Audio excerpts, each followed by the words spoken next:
The air inside the Omni Nashville Hotel smelled like fresh carpet, expensive cologne, and tension. The particular kind of tension that only exists when 500 people are waiting for one man. It was 7:42 p.m. on a Thursday in late October, and the grand ballroom of the Omni had been transformed into something that resembled a controlled war zone. Long rows of press tables stretched from one end of the room to the other, each one cluttered with recording devices, branded water bottles, and the open laptops of journalists from every major outlet in the country: Rolling Stone, Billboard, The Tennessean, CMT News, Entertainment Weekly, The Associated Press, People, USA Today, and at least 40 more that had sent correspondents from cities as far as Los Angeles, New York, Chicago, and even London. Camera crews from ABC, NBC, CBS, CNN, Fox News, and CMT itself had staked out their positions along the perimeter walls, thick black cables snaking across the polished floor and taped down at intervals with yellow gaffer tape. 3 large projection screens had been installed at the front of the room, each displaying the same image: a close-up of a weathered cowboy hat against a deep blue background, and beneath it, in clean white letters, the words, "George Strait, the Final Chapter, a Legacy Retrospective Tour Announcement." It was supposed to be the biggest press event in country music history. That was not hyperbole, that was what the publicists had been telling reporters for 6 weeks. A formal announcement of a farewell tour unlike anything the industry had ever seen. 40 cities, 12 months. A production budget that industry insiders had whispered was somewhere north of $80 million. Collaborations with artists spanning 3 generations of country music. And at the center of it all, the king of country himself, George Harvey Strait, the man who had quietly accumulated more #1 hits than any artist in the history of any musical genre. The man who had sold over 100 million records worldwide without ever chasing trends, without ever compromising the sound that had made him who he was. The press had been told doors would open at 7. The conference itself would begin at 8 sharp.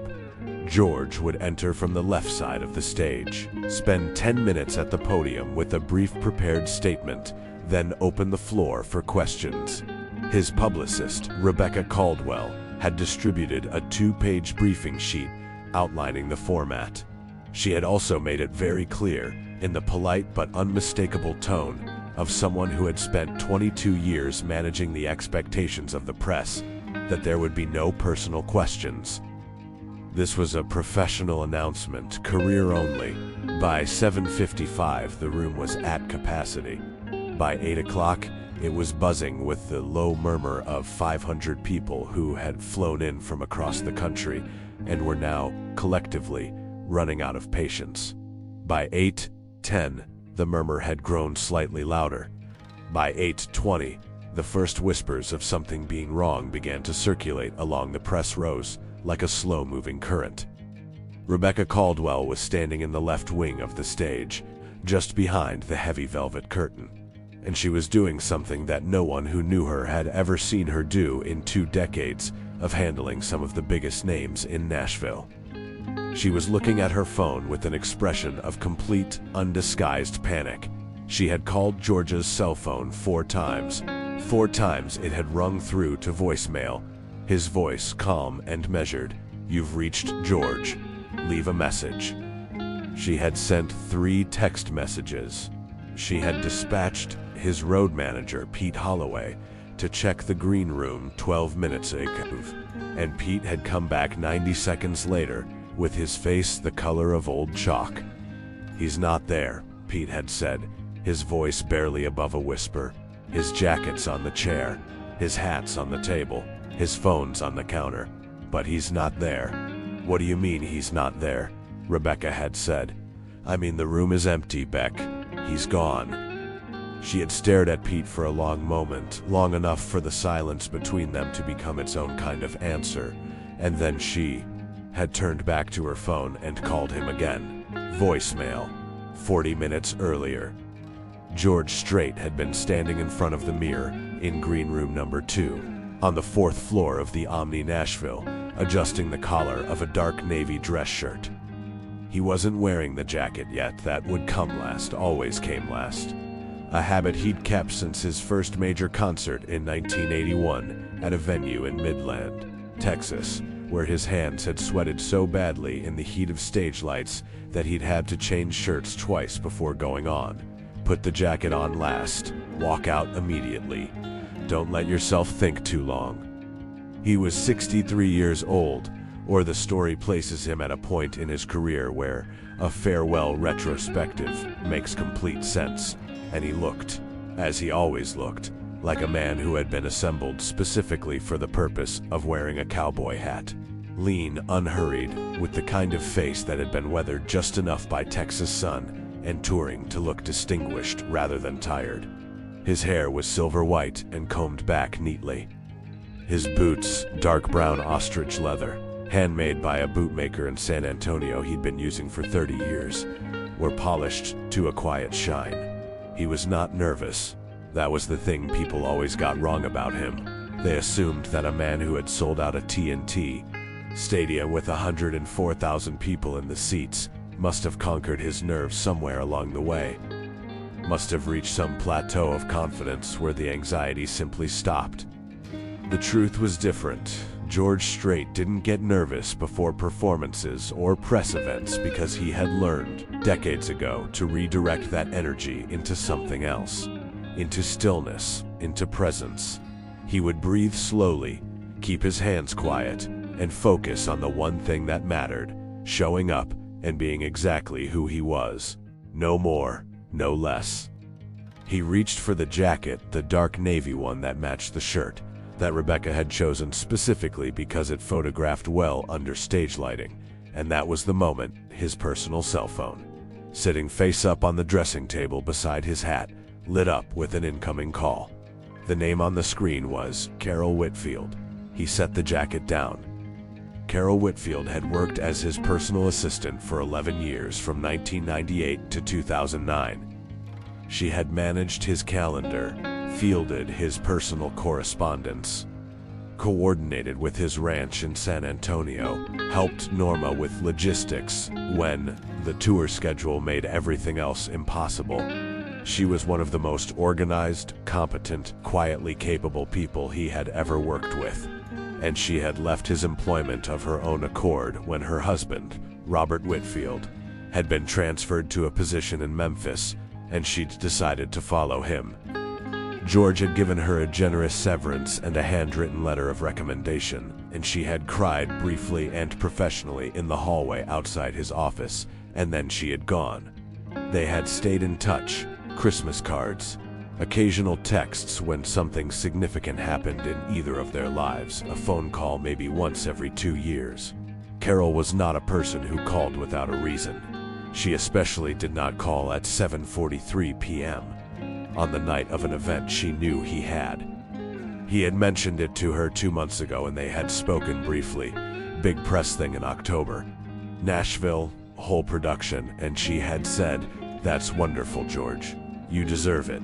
He picked up the phone. Carol. The sound that came through the line was not crying, exactly.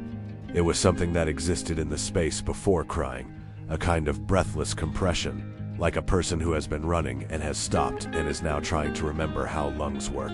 George. Her voice cracked on the single syllable of his name. "I'm so sorry to call tonight. I know what tonight is. I'm so sorry. Carol, talk to me. What's happened?" A pause.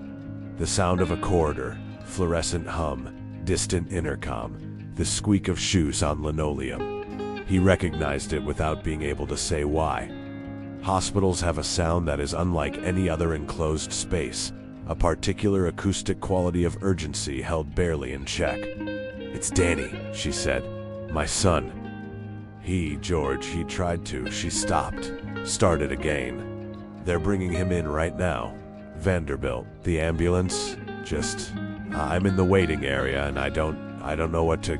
Carol, his voice was very quiet. "Is he alive?" Yes, the word came out in pieces. Yes, they said they think he's going to be okay, but they don't know yet. They're still. I'm coming, George said. There was a silence on the line. George. No, you can't. Tonight is... I'm coming, he said again in the same tone. The same quiet, unhurried certainty that had characterized every significant decision he had ever made in his life. He ended the call. He picked up his hat from the table. He left the jacket on the chair. He walked to the door of the green room, opened it, stepped into the corridor, and instead of turning right toward the elevator that would take him down to the stage wing, he turned left. He took the stairs. No one saw him leave the building through the side exit on 4th Avenue North. The security detail assigned to cover that corridor had been repositioned 20 minutes earlier at Rebecca Caldwell's request to manage a credentialing issue at the main press entrance. The side door opened onto a narrow service alley between the hotel and the parking structure next door, lit by a single overhead lamp that buzzed faintly in the cool October air. George Strait pulled out his personal phone, called his driver, Leonard Sims, who had been with him for 14 years, and said 4 words, "Front of the parking garage." Leonard didn't ask questions. That was one of the things George valued most about him. 3 minutes later, the black Suburban pulled up on 5th Avenue, and George climbed in. Vanderbilt Medical Center, he said. Main entrance. However fast you can get there without getting us killed. Leonard glanced at him in the rear-view mirror for exactly 1 second, long enough to register that something significant was happening. Not long enough to make it anything other than a professional transaction, and then he pulled out onto the avenue, inside the grand ballroom of the Omni Nashville Hotel. It was now 8:31 p.m. Rebecca Caldwell had just walked to the podium for the 3rd time in 11 minutes. The first time she had explained that they were experiencing a brief technical delay. The second time, she had thanked everyone for their patience and assured them that they would be underway very shortly. The third time, she stood at the microphone for a moment without saying anything at all, and the room went very quiet, because 500 journalists had been doing this long enough to recognize the particular silence of a person who does not know what to say. "Ladies and gentlemen," Rebecca said finally, her voice professionally steady in a way that must have cost her something considerable, "I sincerely apologize for this delay. We have encountered an unforeseen situation this evening, and I'm going to ask for your continued patience. We will have an update for you as soon as possible." The murmur that rose from the room in response to that was not a quiet one. Jason Mercer, the Nashville bureau chief for the Associated Press, leaned over to his colleague Diana Forsyth from Rolling Stone and said, in a voice low enough to be private but carrying enough to reach the 3 people sitting immediately around them, "Something's wrong." Diana, who had covered country music for 19 years and had attended more press events than she could accurately count, simply nodded. She was already typing into her phone. At 8:47 p.m., the first social media post appeared. It was from a freelance music blogger named Kevin Albright, who had a modest but attentive following and had been sitting in the back row of the press section. The post read, "Something seriously weird is happening at the George Strait press event in Nashville. 500 reporters in the room. No George. Publicist has come out 3 times with no real explanation. This is unprecedented. Stay tuned." By 9 p.m., that post had been shared 1,100 times. By 9:15 p.m., hashtag Where is George Strait was trending nationally on 2 platforms. By 9:30 p.m., Rebecca Caldwell had made the decision to formally postpone the event. Citing a personal family matter, the only thing she could say that was both technically defensible and vague enough to buy time. She had not been able to reach George. She had not been able to reach Leonard. She had sent Pete Holloway to drive to Vanderbilt Medical Center on a hunch. Carol Whitfield's name had appeared on George's recent calls list, and Pete knew Carol had worked alongside her for years and knew that she had a son named Danny, and that Danny had been going through a difficult time. Pete's hunch turned out to be correct, but he would not confirm that to Rebecca until much later in the night. Because when Pete arrived at Vanderbilt and found George Strait sitting in the waiting area of the fourth-floor psychiatric intake unit, still in his dark navy dress shirt, still wearing his boots, no jacket, no hat, sitting in a plastic chair beside Carol Whitfield with his elbows on his knees and his hands folded and his eyes fixed on the middle distance with the same absolute, unhurried stillness that characterized everything he did, Pete understood, without being told, that this was not a situation that required management. He texted Rebecca, "Found him, he's okay. Don't send anyone else. I'll explain later." Then he sat down in the plastic chair on the other side of the waiting room, and he waited too. The fourth floor of Vanderbilt University Medical Center's psychiatric wing at 9:30 on a Thursday night was its own particular world.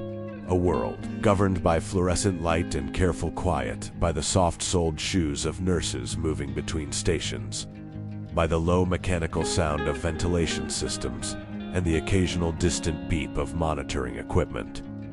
The hallway outside the intake assessment rooms smelled faintly of antiseptic and the kind of industrial cleaning solution that never quite manages to smell clean. Carol Whitfield sat in the plastic chair with her hands in her lap and her face carrying the expression of a person who has been afraid for so long in the last 2 hours that the fear has gone past panic and arrived at something harder and quieter on the other side. She was 51 years old, dark-haired, with the kind of face that had always suggested competence and warmth in equal measure. The face of a person you instinctively trusted to handle things. Right now, that face was doing its best to hold together and not entirely succeeding. Her husband, Robert, had called 40 minutes ago. He was driving down from Memphis, 4 hours, maybe 3.5, if the traffic on I-40 cooperated. She had told him to drive safely. He had told her he was driving as fast as he legally could. She had told him again to drive safely. They had not spoken the thing that was actually being said in that exchange, which was, "I am terrified and I need you here and I am trying not to fall apart before you arrive." Danny had been found by his school friend's mother, Patricia Hoover, who lived 2 streets over from the Whitfield's house in the Germantown neighborhood, at approximately 6:15 p.m. Patricia had come to drop Danny's backpack off after school. He had left it at her son's house the day before and had found him in the kitchen. She had called 911 immediately. The paramedics had arrived in 4 minutes. The attending physician, a young resident named Dr. James Calloway, who had the careful, earnest manner of someone still new enough to medicine to carry its weight consciously, had come out to speak to Carol at 8:50.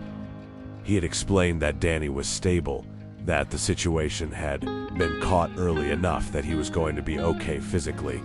He had used the words "going to be okay" in the specific clinical way that doctors learn, words that mean the immediate danger is past without making any promises about what comes next.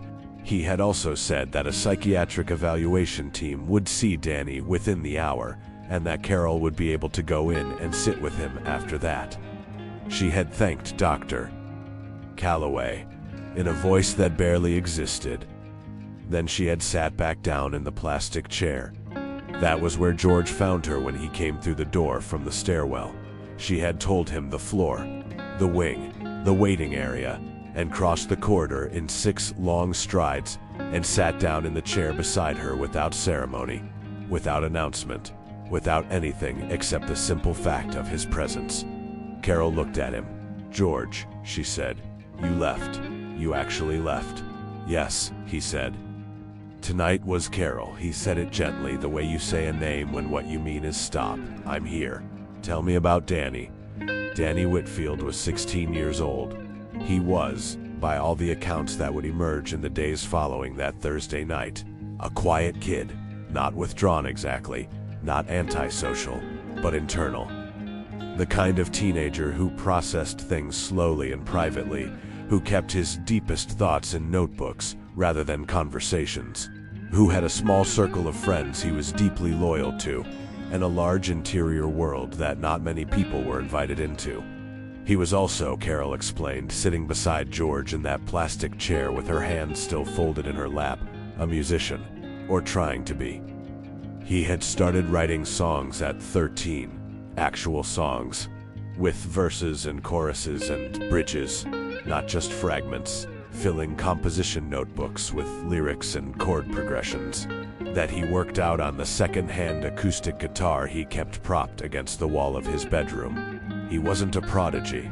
Carol was careful to say that she wasn't presenting her son as some undiscovered genius, but he was serious about it. He was earnest about it in the way that only teenagers can be earnest about something they genuinely love, which is to say completely and without irony and with the kind of vulnerability that made it devastating when things went wrong. Things had been going wrong for about 8 months. It had started with the school talent show in February, where Danny had performed one of his original songs, a slow, melancholy piece about his grandfather, who had passed away the previous year, that he had spent 4 months writing and refining. He had been nervous before going on stage in a way that Carol had recognized and honored, the good nervous, the kind that meant something mattered. He had played the song cleanly, his voice steady, his guitar work careful and deliberate.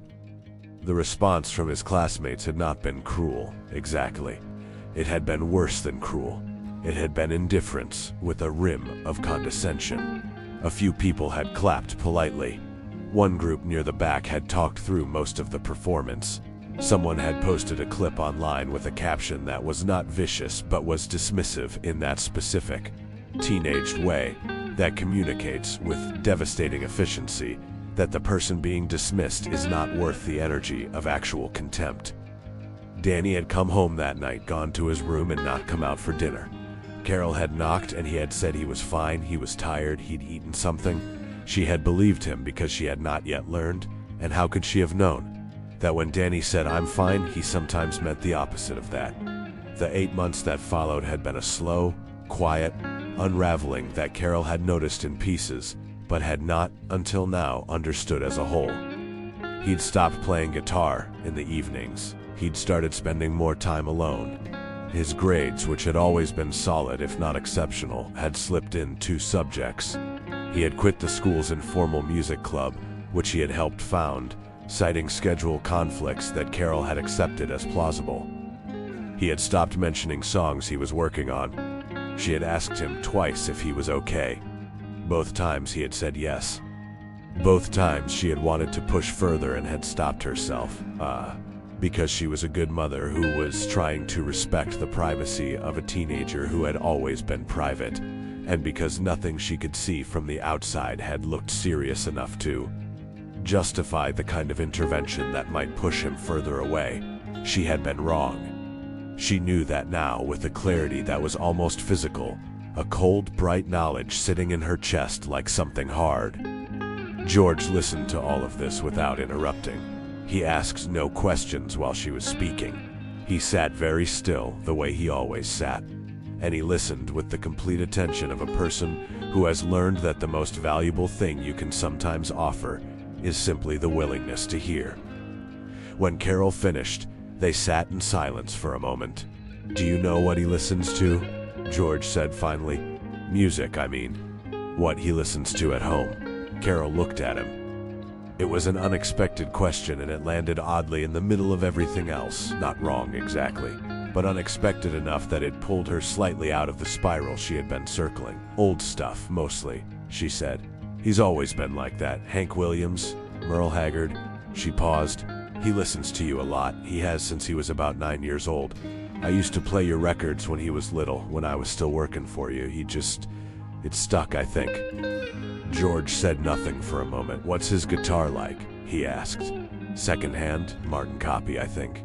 He bought it himself with money he saved from working at the neighbor's yard for a summer. Does he still have it? It's in his room. He hasn't touched it in a few months." George nodded slowly. He looked at the floor of the corridor for a long moment, then back at Carol. "When they let you see him," he said, "can I come?" Carol opened her mouth, closed it, opened it again. "George," she said, "he doesn't know you're here. He doesn't even know I called you." "You don't have to. I know I don't have to," George said. "Can I come?" She looked at him for a long time. Then she nodded. Dr. James Calloway came back at 10:15 to let Carol know that the psychiatric evaluation was complete and that she could go in. He glanced at George with the particular non-expression of a young professional encountering someone famous in an unexpected context, a flicker of recognition that he immediately and professionally suppressed, and said nothing about it. He led Carol to the door of room 412 and then stepped back. George hung back too, stopping outside the doorframe. "Let me go in first," Carol said quietly. "Give me a few minutes." He nodded. Inside room 412, Danny Whitfield lay in a hospital bed that was positioned at a slight incline, a thin blanket pulled up to his waist, an IV line taped to the back of his left hand. He looked younger than 16 in the way that people sometimes do when the context strips away the performance of adolescence, when the posture and the guardedness and the careful presentation of being fine fall away and what's left is just a kid. Dark-haired like his mother, with a slightly freckled nose and the kind of eyes that, even in their current state of exhausted redness, were perceptive in a way that would be obvious to anyone who spent more than 30 seconds looking at him. He looked at Carol when she came in, and his face did something complicated, relief and guilt, and the particular expression of a person who has caused suffering to someone they love and does not know how to carry that. "Mom," he said.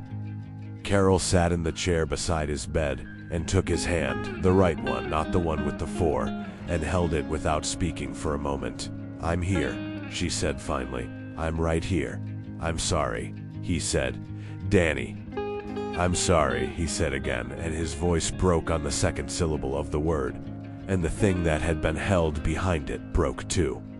And Carol tightened her grip on his hand and let him cry without trying to stop it, or manage it, or redirect it, because she understood. She understood with the clarity that only the last 3 hours had given her. That the worst thing she could do right now was make him feel like he needed to perform being okay. They stayed like that for several minutes. The room was very quiet. Outside in the corridor, the ventilation system hummed. When the crying had run its course and Danny had settled into the still, wrung-out quiet on the other side of it, Carol said, "There's someone here who wanted to see you." Danny looked at her. "Dad, he's on his way. He'll be here in a couple of hours." A pause. Someone else. She stood up and went to the door. The expression on Danny Whitfield's face when George Strait walked through the door of room 412 at 10:31 p.m. on a Thursday night in October was not something that translated easily into words.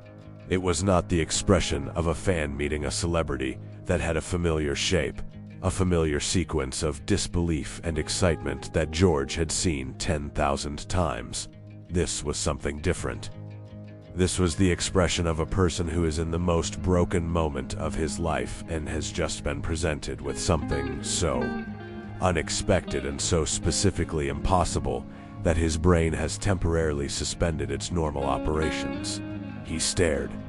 George took the chair on the far side of the bed, the one that wasn't Carol's, and sat down in it the way he always sat down in chairs, directly, without fuss, settling into it like a man who intends to stay.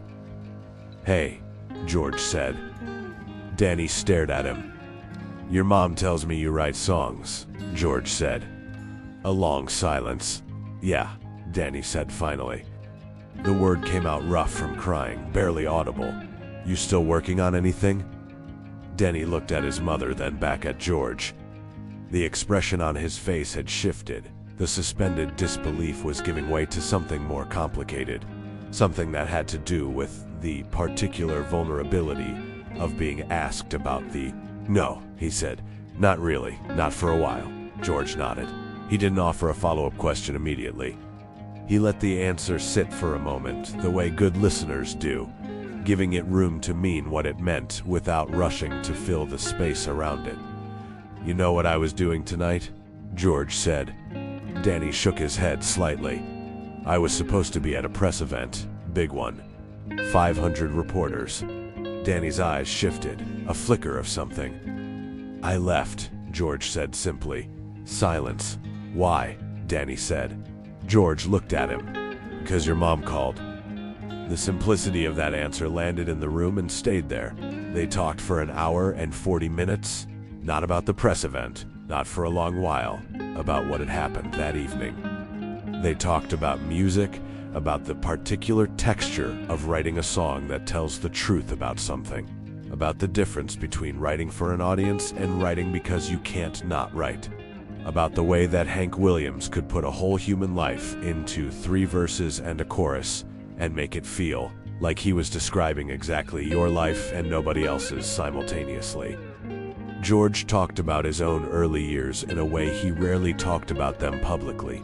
Not the polished narrative of his career, but the texture of it. The years before MCA. The years of playing clubs in San Marcos for crowds of 30 people, some of whom were paying attention and some of whom were not. The year he had almost quit. The conversation with Norma in the kitchen of their small house near campus where she had said, in that quiet certain way, she had give it one more year. He talked about that year, the weight of it, the doubt of it, the way that doubt is not the opposite of believing in something, but sometimes the clearest sign that you genuinely care. He talked about his daughter, Jennifer.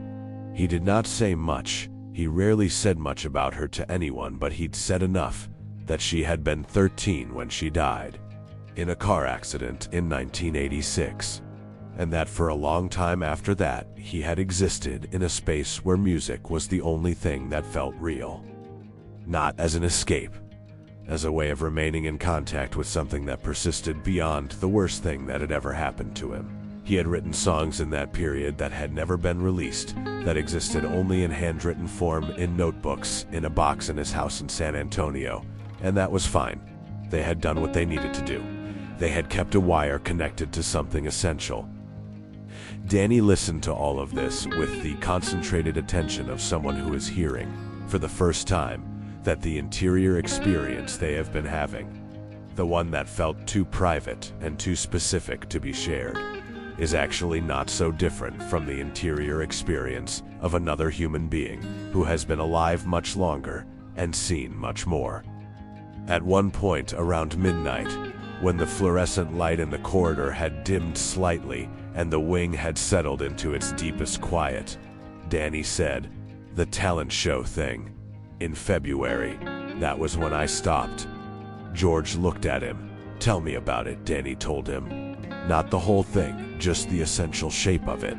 The song he had written, the way he had played it, the way the room had received it, or not received it, the clip online, the caption. And after that, George said, Danny stopped, started again. It felt like, what's the point, you know? If it doesn't, he couldn't finish the sentence. George was quiet for a moment.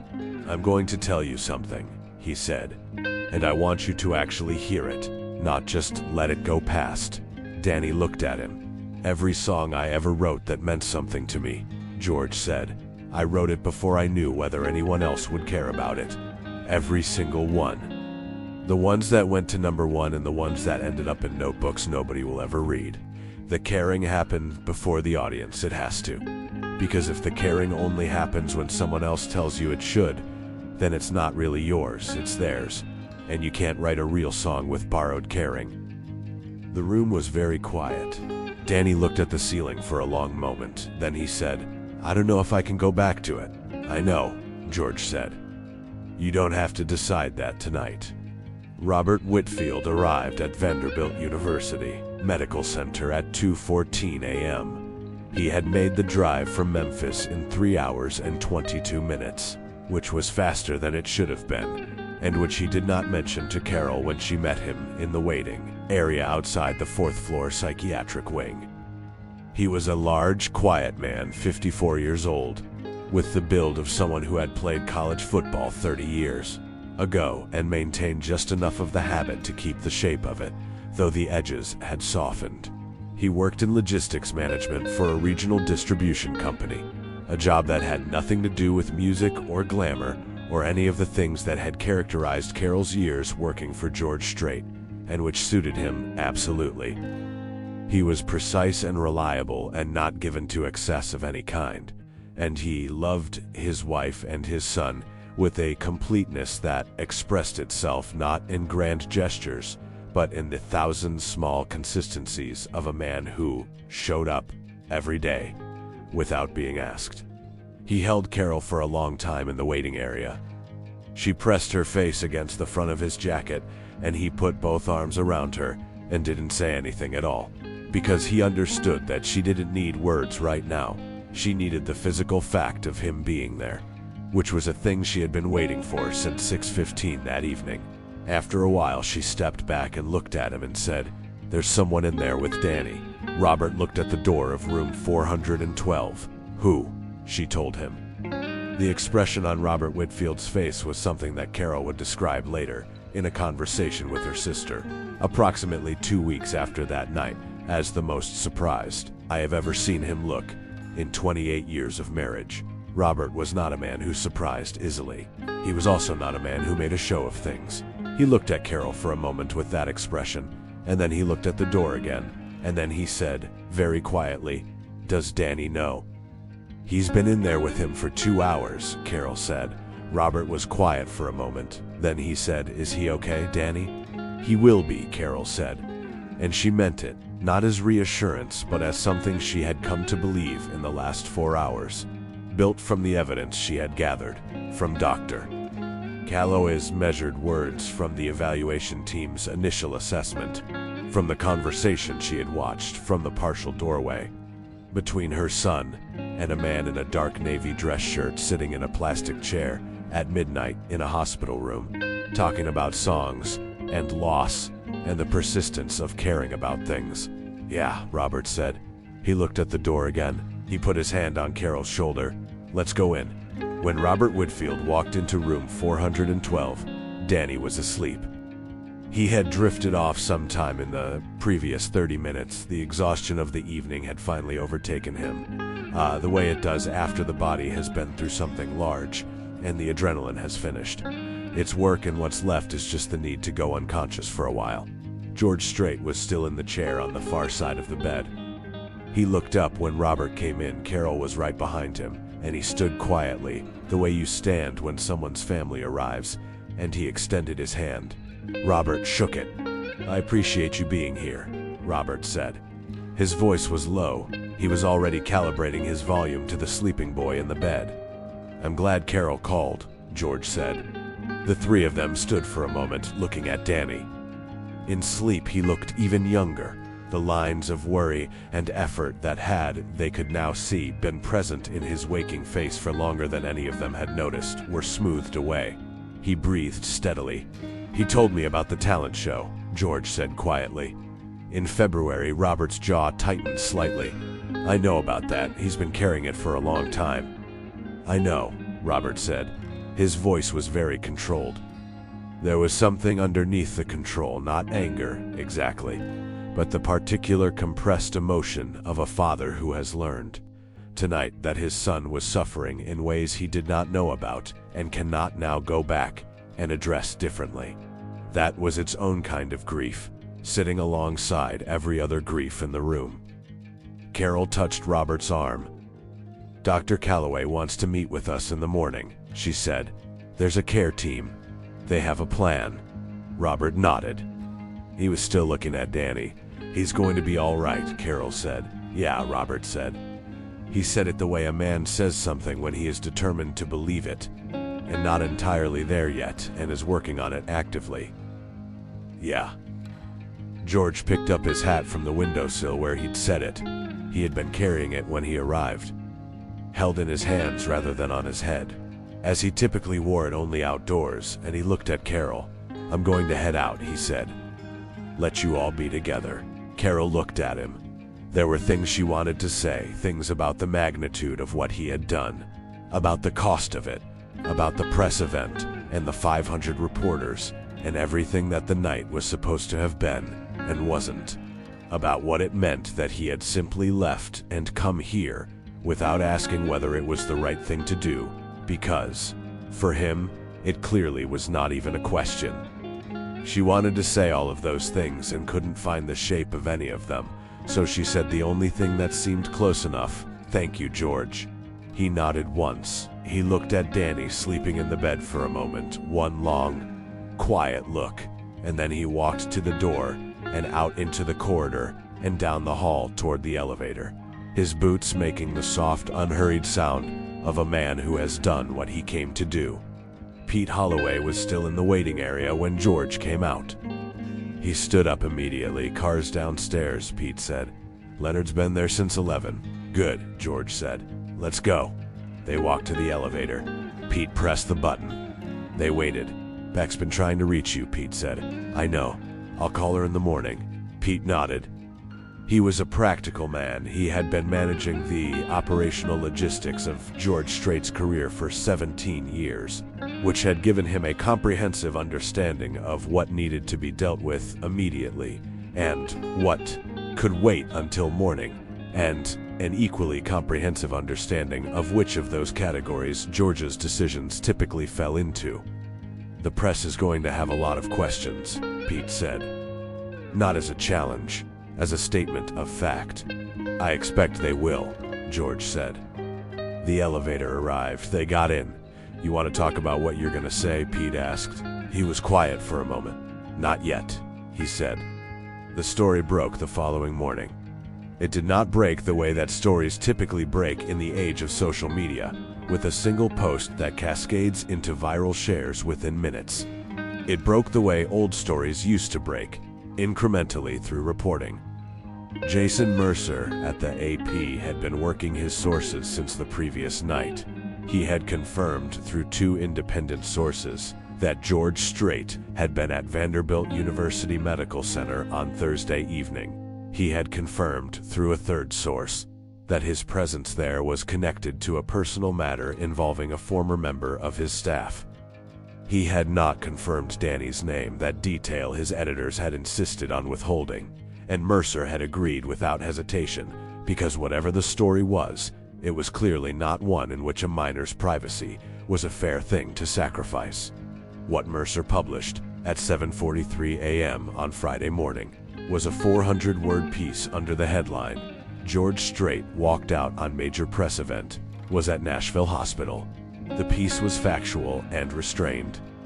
It contained no speculation, no anonymous sources claiming dramatic details, no manufactured drama.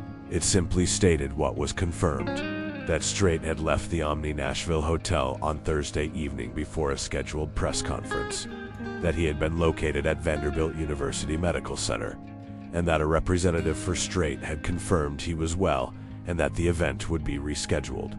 The response to that 400-word piece was immediate and enormous. By 8 a.m., every major entertainment outlet in the country had picked it up.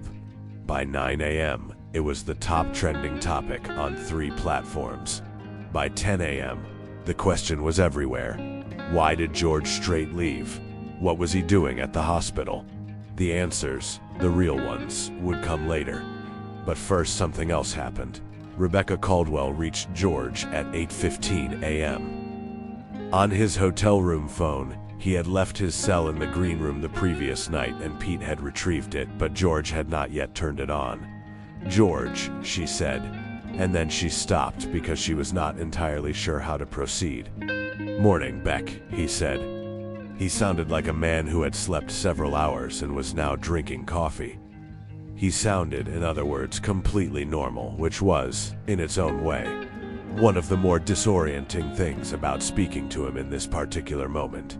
"I need you to understand," Rebecca said carefully, "the scale of what happened last night.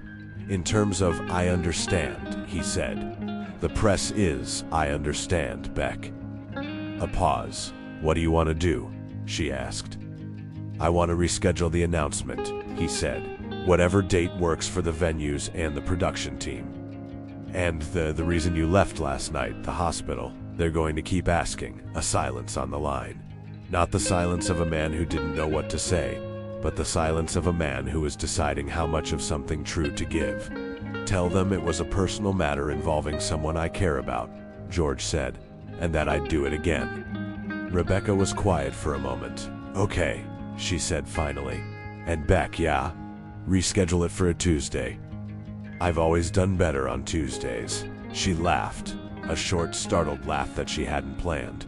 Okay, she said. Tuesday it is.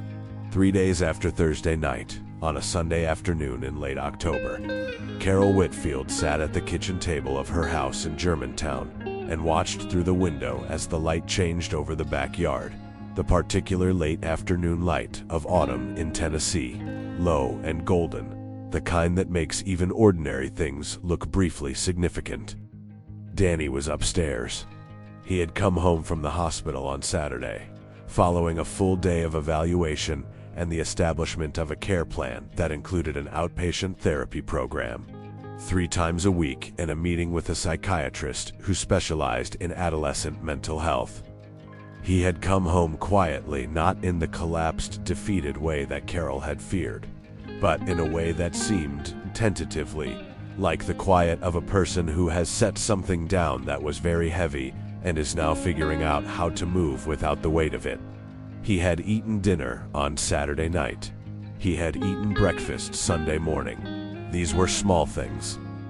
Carol understood with the particular clarity of a mother who has spent 3 days revising every assumption she held about what she was paying attention to, that small things were the things that mattered most right now. She had not told him since Thursday night what she intended to say to him. She had not told him about the conversation she had had with George in the waiting area. She had not told him what George had said about coming back to the guitar, about not needing to decide anything tonight. She had let Saturday be Saturday and Sunday morning be Sunday morning, and she had kept her own counsel about when the right moment would arrive. She was still waiting for it when her phone lit up on the kitchen table with a text from a number she did not recognize. She picked it up. The text read, "This is George. I got your number from Pete. I wanted to check in. How's Danny doing today?" Carol looked at the message for a long moment. Then she typed, "He came home yesterday. He's doing okay. Quiet, but okay." The response came back within a minute. "That's good. That's what okay looks like sometimes." Then, a few seconds later, "I'd like to send him something if that's all right with you and Robert. Nothing big. Just something I've been thinking about since Thursday." Carol read this, then she typed, "What is it?" The response, "Better if it's a surprise. Is that okay?" She thought about it. Then she typed, "Okay." The package arrived on Tuesday afternoon, a brown cardboard box roughly 2 feet long and 18 inches wide, addressed in handwriting to Danny Whitfield, Germantown, Nashville, TN. The return address was a post office box in San Antonio, Texas. Carol signed for it and carried it upstairs and knocked on Danny's door. "Yeah," he said. She opened the door. He was sitting on his bed with a book. A good sign, she had decided, because he had not voluntarily picked up anything to read for the better part of 2 months. He looked up. "This came for you," she said, and held up the box. He sat up. He looked at the return address. His expression shifted, not dramatically. Not in a way that could be described as excitement exactly, but in the specific way that a face shifts when something unexpected arrives and the person is not yet sure what to do with it. He took the box. Carol sat on the edge of his desk chair, the one that was across the room from his bed, and waited. Danny opened the box carefully, pulling at the tape methodically, folding the flaps back. Inside, nested in brown paper, was a guitar case. Not new, this outside had the scuffs and stickers and small repairs of a case that had been used. Inside the case, secured in the foam with the careful intentionality of something that had been placed there rather than just stored, was an acoustic guitar. It was a Martin, a D28, the kind of guitar that is not an object so much as a standard, a benchmark against which everything else gets measured. The spruce top had the warm, slightly amber tint of a guitar that has been played and kept and played some more. There was a small repaired crack along the lower bout that had been professionally sealed and was visible only if you looked for it, the kind of repair that a luthier does right, that becomes part of the history of the instrument rather than a flaw in it. There was a note inside the case, folded once, written on plain white paper, in the same handwriting as the address on the box. Danny picked it up and read it. Carol watched his face. She would not read the note herself until later. When Danny showed it to her voluntarily, 2 days after Tuesday, when he had read it enough times to have parts of it memorized, she would read it then and understand why he had needed those 2 days. What the note said in its entirety was this: Danny, this was the guitar I used to write with when I was starting out. Not performing, writing. There's a difference. I've had it for a long time, and it's been in a case in a room in San Antonio, not doing what it was made to do, which is a shame. I'm not giving it to you because I think you owe the world a song. I'm giving it to you because I think you owe yourself the chance to find out if you still want to write one. Those are different things. The crack on the lower bout happened in 1984 when I dropped the case getting out of a truck. A man named Harold Peterson in San Marcos fixed it for $20, and it sounded better after than before. That's usually how it goes. You don't have to pick it up today. You don't have to pick it up this week. But when you're ready, and I think you will be, because your mom said you worked all summer to buy a guitar, and a kid who does that isn't done. It'll be there. Take care of yourself first. Everything else follows from that. George Danny did not pick up the guitar that Tuesday. He looked at it for a long time, sitting cross-legged on his bed with the case open on the floor in front of him. The late afternoon light coming through the window and landing on the spruce top and turning it gold. And then he carefully closed the case and set it against the wall in the same spot where his old guitar had always been, and went back to his book. Carol watched all of this from the desk chair. She did not say anything. That evening at dinner, Danny ate everything on his plate. After dinner, he helped Robert with the dishes without being asked. Before bed, he came into the living room where Carol was reading and sat on the other end of the couch and said, "Can I ask you something?" "Of course," Carol said. "How long did you work for him?" 11 years, she said. Was he stopped, thought about how to phrase it. Was he like that? Like Thursday? All the time, Carol considered the question. He was always himself, she said finally. Which is harder than it sounds. Danny thought about that. Yeah, he said. Then, okay. He stood up. Night, Mom. Good night, Danny. She listened to him go up the stairs. She listened to his bedroom door close. She listened to the house settle around her in the quiet of the evening, and she held the knowledge, the fragile, precious, still-forming knowledge, that her son was in his room, 12 feet above her head, alive. In the weeks that followed Thursday night, the story, the real story, gradually assembled from confirmed details, made its way through the press with the careful, methodical spread of something true. Diana Forsyth at Rolling Stone wrote the definitive piece, published 3 weeks after the event, based on interviews with 4 sources who had direct knowledge of what had occurred. She did not name Danny or Carol. She referred to them only as a former longtime member of Strait's personal staff and her teenage son. She had spoken to Rebecca Caldwell on record and Pete Holloway on background, and briefly and by text only to George himself, who had said 3 sentences that she used verbatim. She needed someone there. I was the closest person she trusted who could get there. That's the whole story. The piece ran under the headline, "The Night George Strait Walked Away from Everything," and why it was the most country thing he's ever done. It was the most read piece on Rolling Stone's website in the month of November. Forsyth's piece was careful and understated. It did not manufacture emotion. It did not inflate the circumstances into something they weren't. It simply told what happened, in order, with the detail and the dignity that the people involved deserved. The response from the public was not, as sometimes happens with these things, a brief wave of sentiment followed by forgetting. It persisted. It circulated in the way that things circulate when they touch something real, not because of the celebrity involved, but because of what the celebrity's action illustrated about the kind of person he was, had always been, and apparently remained.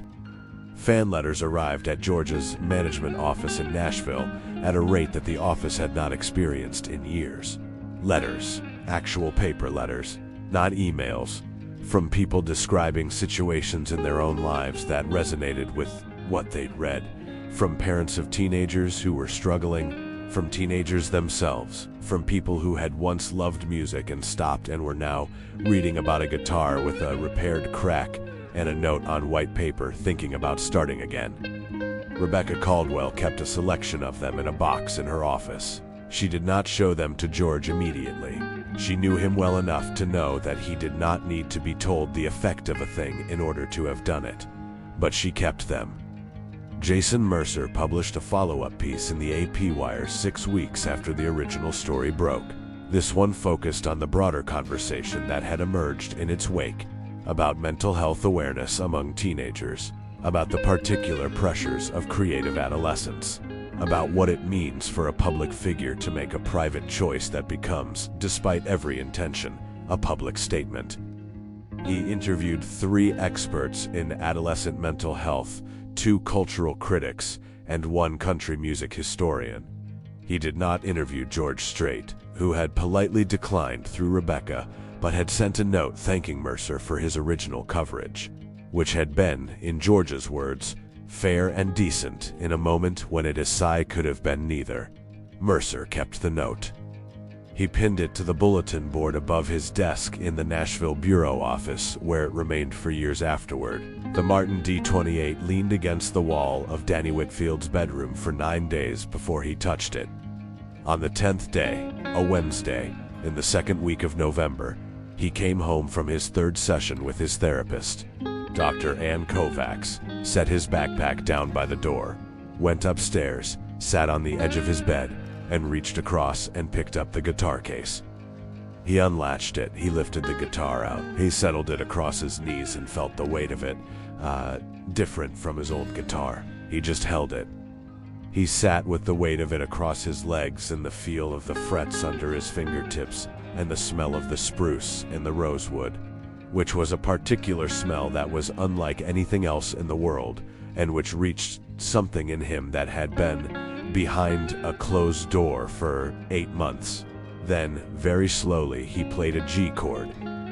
The sound it made filled the room in a way that his old guitar never had, full and warm and resonant, with a sustain that seemed to gather itself and expand slightly before it faded. He sat with his eyes closed and let it fade completely. Then he played it again. Dr. Ann Kovacs was 38 years old, with a quiet office on 8th Avenue South, and the particular patience of someone who has spent 15 years in the work of listening carefully to people who are learning to listen to themselves. She had a small framed print on the wall of her office, a line from a poet whose name Danny had not recognized, that read, "The wound is the place where the light enters you." Danny had read it the first time he came in and not known what to make of it. By the 3rd session, he had started to understand. Dr. Kovacs did not approach therapy as a process of excavating the past for its own sake. She was interested in the past insofar as it illuminated the present, insofar as understanding what had happened helped clarify what was happening now and what might happen next. She was also, in a practical and non-sentimental way, interested in the tools that her patients carried with them, the things they did that connected them to themselves, that gave them access to the interior life that suffering had a tendency to wall off. For Danny, that tool was music. It had always been music. The talent show in February had not destroyed that. It had buried it, which was different. The difference mattered. "What does it feel like, doctor?" Kovacs asked him in their 4th session. "When you're writing something that's working?" Danny thought about it. He had gotten better at this, at actually thinking about the question rather than deflecting it. That was one of the things therapy had given him: permission to take the question seriously, permission to believe that his answer was worth the time it took to find it.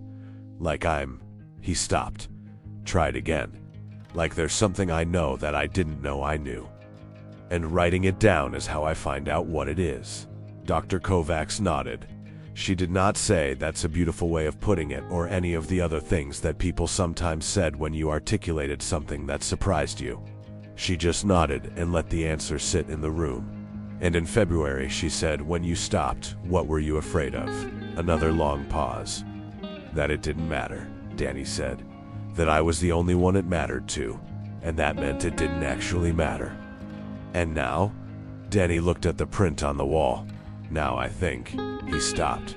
That's a significant thing to understand, she said. Yeah, Danny said, I know. He began writing again in the third week of November. Not full songs at first, just fragments. Lines that appeared while he was walking to school, that he typed into his phone before they disappeared. Images, phrases, the beginning of something that didn't yet have a shape. He was not in a hurry. That was new. The urgency that had characterized his relationship with songwriting before, the feeling that he needed to produce something finished, something worthy, something that justified the time spent, had been replaced by something slower and more patient.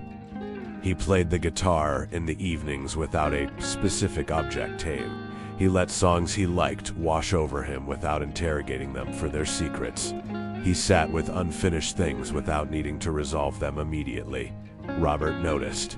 He noticed in the way he always noticed things, quietly, without comment, through the accumulation of small observations. The guitar case open on the bedroom floor.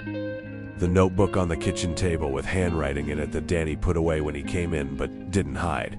The earbuds in while doing dishes, the small involuntary movements of a person listening to something they love. One Saturday morning in late November, Robert was in the kitchen making coffee when Danny came downstairs. Danny poured himself a glass of water and stood by the counter, and they were quiet together for a moment in the comfortable way of two people who don't need to fill silence. Then Robert said without preamble, "I'm sorry, I didn't know about what you were carrying." Danny looked at him. Robert was looking at the coffee maker.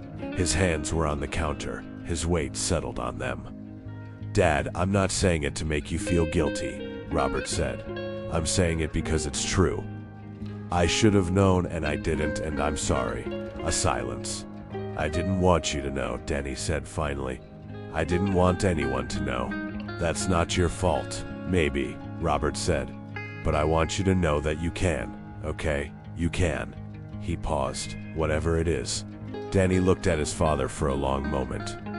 Robert was still looking at the coffee maker, which was maybe why Danny could look at him as directly as he did, because the gaze wasn't being met. It was just being given freely, without needing anything back. "Okay," Danny said. Robert reached over and squeezed his shoulder once briefly, the way a man touches his son when he doesn't have the words for what he means but needs to mean it anyway.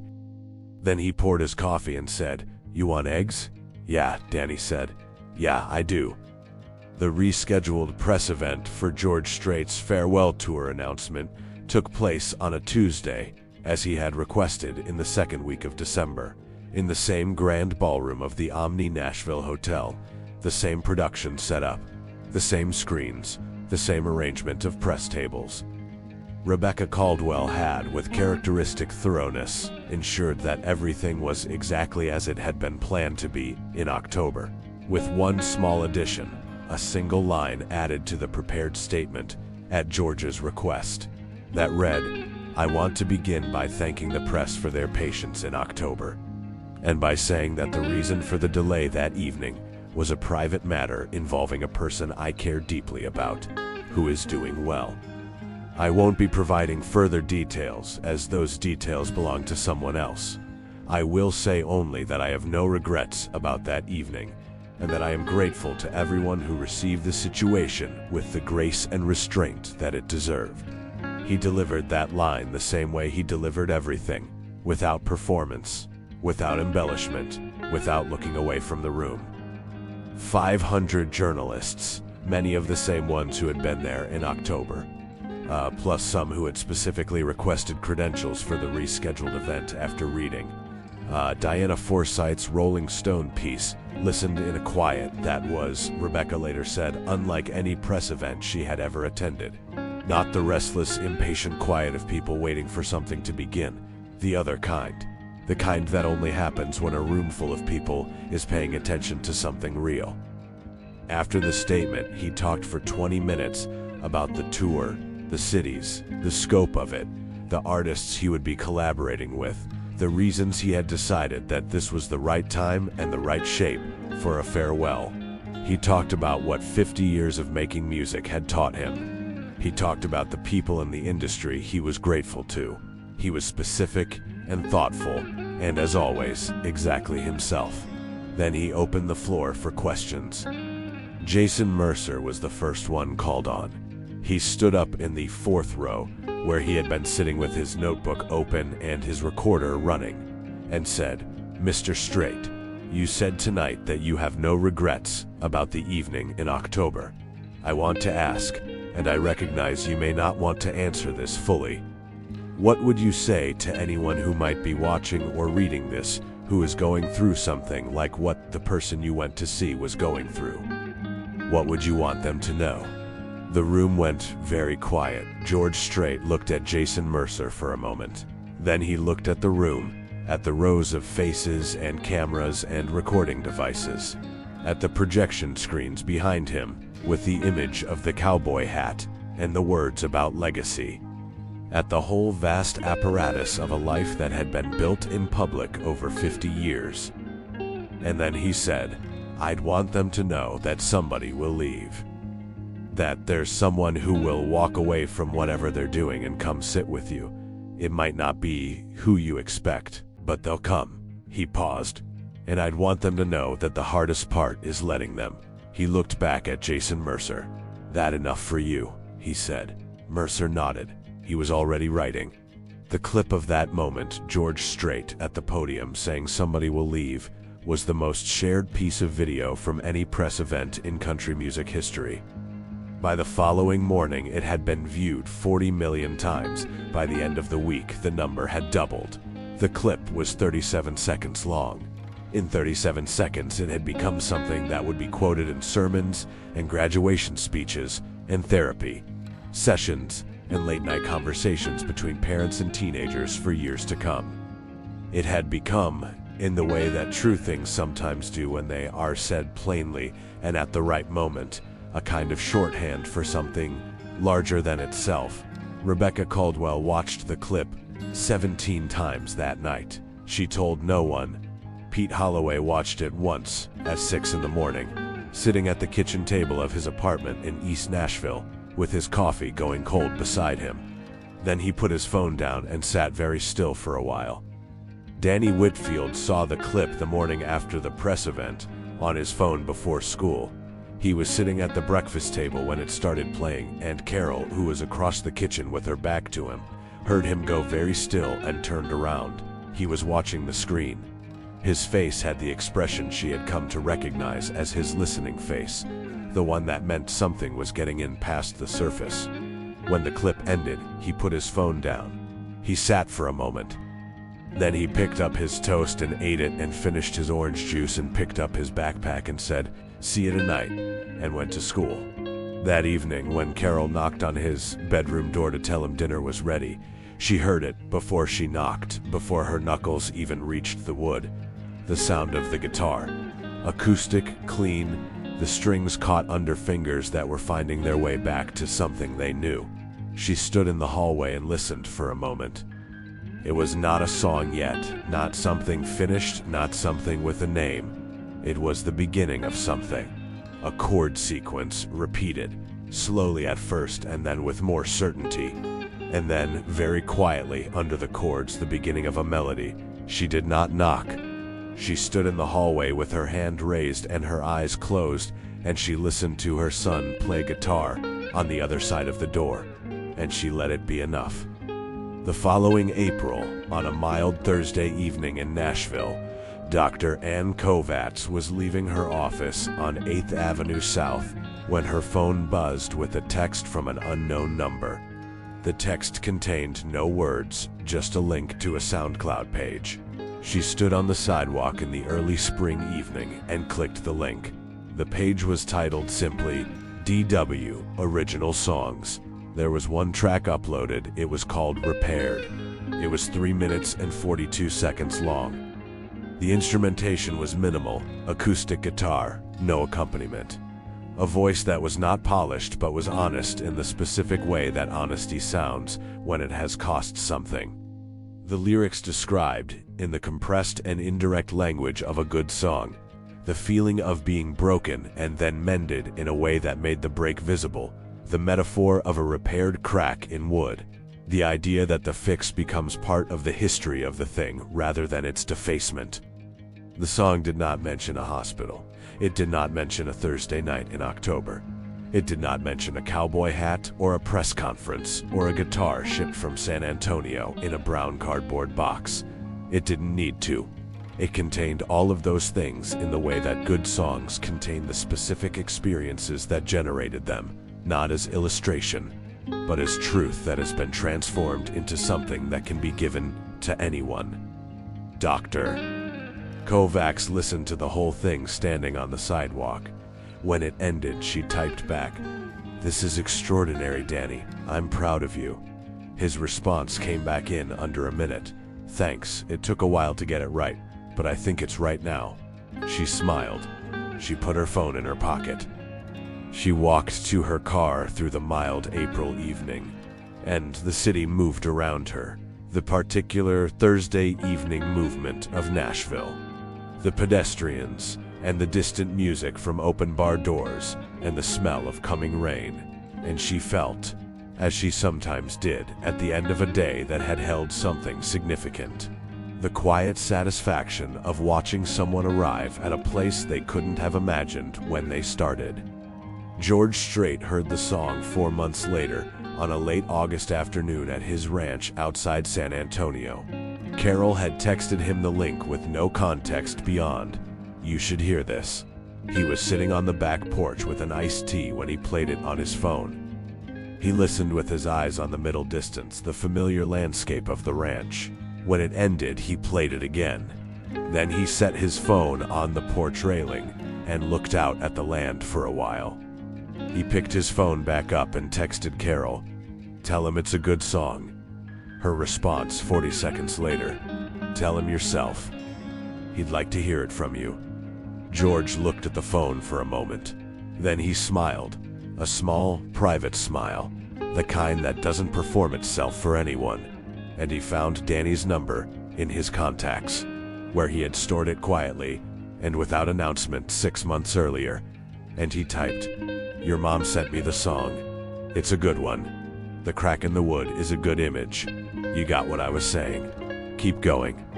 He set the phone down and picked up his iced tea.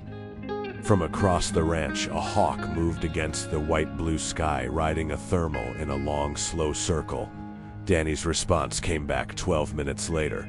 It said, "Thank you for leaving." George read it once. Then he set the phone face down on the porch railing. He looked out at the land.